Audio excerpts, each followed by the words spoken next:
The reason pi goes on infinitely has perplexed the greatest mathematicians throughout history. The hypothesis presented in this video may or may not be the answer. That will be up to professional mathematicians of the world to decide. The reason pi goes on forever is actually really simple. When measuring the ratio of a circle's circumference to its diameter, there is at least one point that is measured more than once, which I will refer to as the dingus overlap. To achieve finite pi, a portion of either the diameter or the circumference, relative to the size of the two, needs to be subtracted before calculating the ratio. This will prevent the dingus overlap from happening. To explain the infinity of pi, first we must look at the phenomenon of the number 7. Looking at just the first 10 numbers, excluding 7, divisions will always result in a short trail of decimals or an infinite repeat of a single digit.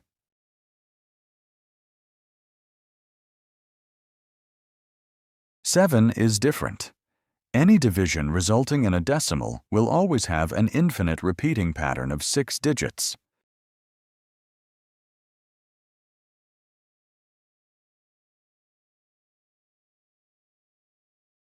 The same thing happens with numbers divisible by 7. For example, 91 is evenly divisible by 7. 91 divided by 7 equals 13. If you divide 12 by 91, you get a 6-digit pattern in the decimal.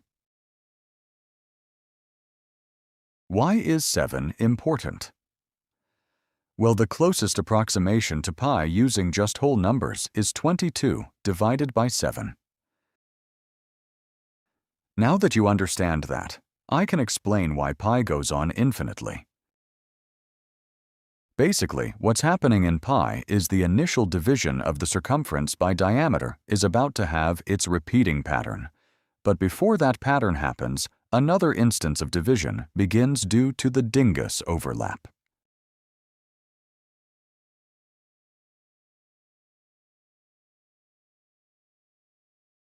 And before that second instance of division begins its pattern, a third instance of division begins, and so forth, infinitely.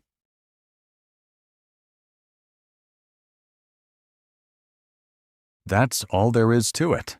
That's my hypothesis.